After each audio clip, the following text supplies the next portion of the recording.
नमस्कार दोस्तों, स्वागत है आप सभी का लर्न विद धीरज सर पे। आज के इस सेशन में हम लोग बिहार विद्यालय परीक्षा समिति द्वारा पारित विज्ञान के मॉडल पेपर में जीव विज्ञान के कंप्लीट सब्जेक्टिव क्वेश्चन को हम लोग यहाँ पे सॉल्व करने वाले हैं।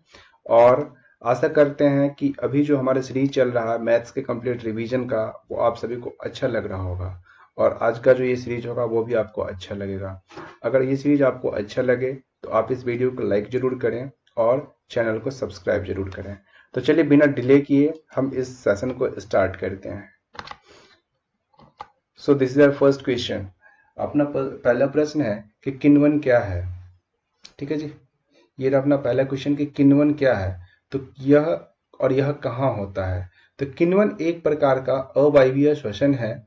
पाइरुवेट ऑक्सीजन की अनुपस्थिति में इथेनॉल एवं कार्बन डाइऑक्साइड में परिवर्तित हो जाता है और यह क्रिया किण्वन कहलाती है। जो कहाँ होती है जी, यह ईस्ट में होती है। ठीक है, चलिए मैं अपने पेन का कलर चेंज सिलेक्ट कर लूं।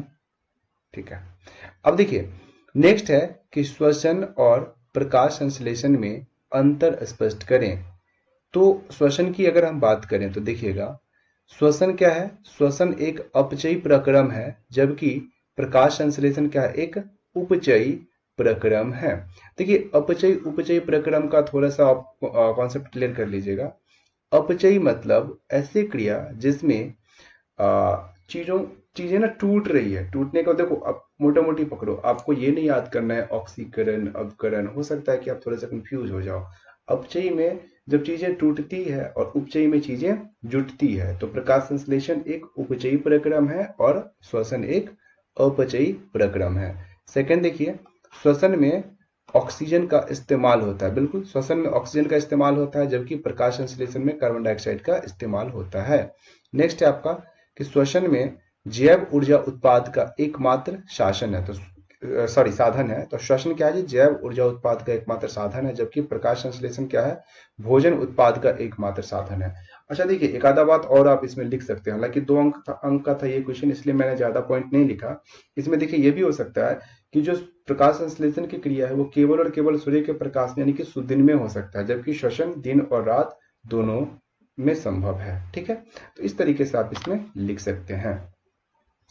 नेक्स्ट है आपका क्वेश्चन,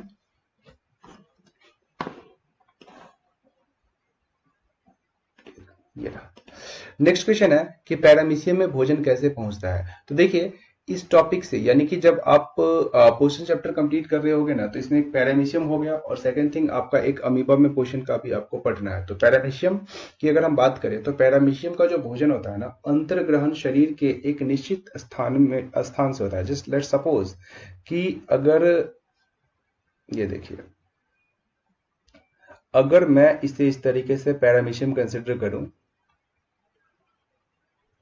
तो ये भोजन देखिए, इसके चारों ओर ना ये आपका बालनुमा कह दीजिए एक संरचना होती है, जिसे हम सीलिया के नाम से जानते हैं, और इसी के माध्यम से इसमें क्या होता है, गति प्रदान होता है। तो देखिए यहां से भोजन एंटर होता है और फिर ये भोजन इस तरफ से निकल जाते हैं, यानी कि, और यह इस तरीके से अंदर में अवशोषण होता है।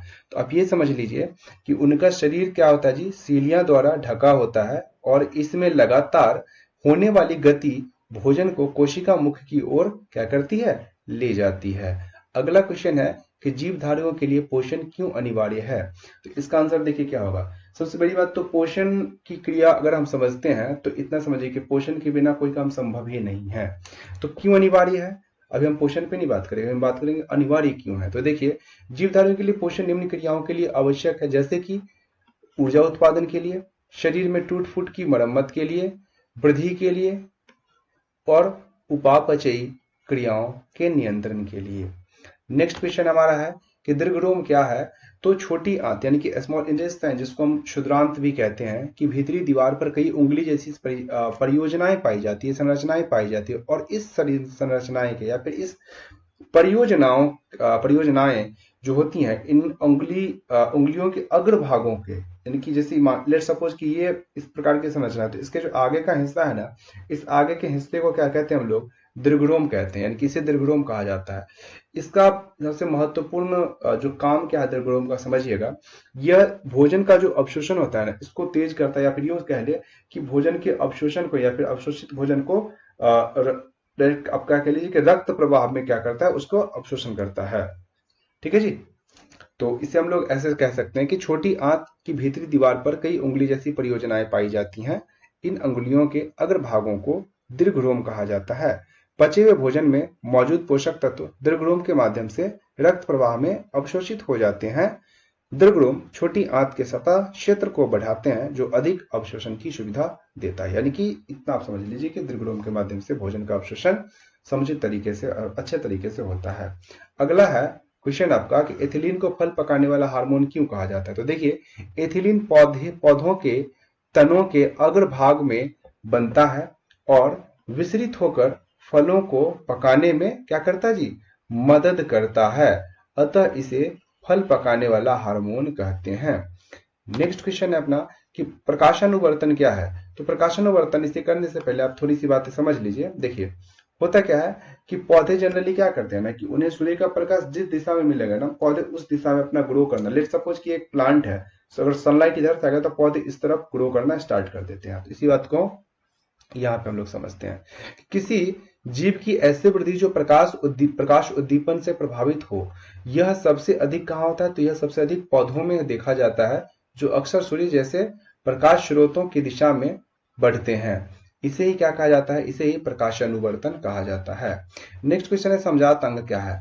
तो पहले समझिएगा, वैश्या या फिर आप यूं समझिए कि अंग जो उत्पत्ति तथा संरचना में तो समान है, यानी कि देखने में संरचना में सब कुछ बराबर है, लेकिन उनके जो कार्य होते हैं ना वो अलग अलग होते हैं। तो ऐसे अंगों को क्या कहा जाता है, समजात अंग कहा जाता है। जैसे कि समझिएगा यहाँ पे कि अंग जो उत्पत्ति तथा संरचना में समान होते हैं तथा कार्य में भिन्न हो सकते हैं, समजात अंग कहलाते हैं। जैसे कि पक्षी के पंख तथा घोड़े के अग्रपाद, मनुष्य की बाजू तथा गाय के अग्रपाद। नेक्स्ट क्वेश्चन है आपका कि तंत्रिका तंत्र को नामांकित क्षेत्र के साथ समझाइए। तो आइए इस क्वेश्चन को हम लोग करते हैं। एक मिनट।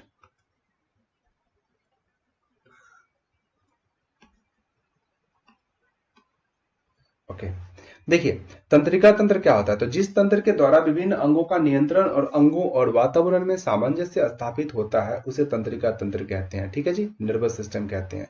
तो तंत्रिका तंत्र के अगर हम प्रमुख हिस्सों की बात करें तो देखिए, इसमें से अगर हम सबसे पहले समझे तो ये कोशिकाएं जिसे हम लोग क्या कहते हैं, जिसे हम लोग साइटोन के नाम से भी जानते हैं।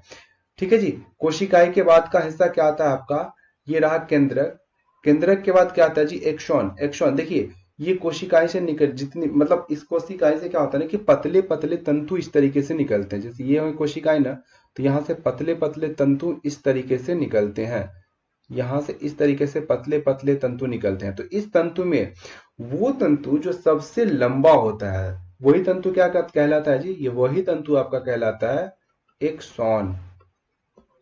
तो देखिए, इसमें आपको लाल रंग की जो ये तंतु दिख रही है ना, यही आपकी क्या कहलाएगी जी, एक्सॉन कहलाएगी। यानी कि ये देखिए पूरी लंबी नीची तक आ रही है, यानी कि सबसे लंबी तंतु है, तो यही तंतु क्या कहलाती है, एक्सॉन कहलाती है। नेक्स्ट है आपका डेंड्रोइड्स। तो एक्सॉन के अतिरिक्त अन्य प्रबंधन जो सामान्यतः छोटे और शाखित होते हैं, जैसे कि आप देख लीजिए ये सब हिस्सा, ये क्या कहलाता है जी, यही आपका कहलाता है डेंड्रोइड्स। ये जितने जो शाखित हिस्से हैं ये सब डेंड्रोइड्स कहलाते हैं।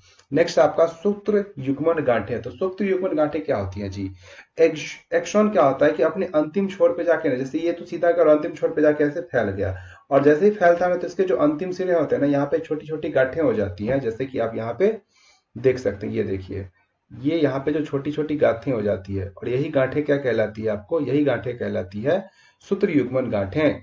ठीक है जी। चलिए, आशा करते हैं ये सवाल आपको समझ आ गया होगा। नेक्स्ट क्वेश्चन है परागन किसे कहते हैं। तो परागन देखिए, जिसे हम लोग पॉलिनेशन के नाम से भी जानते हैं।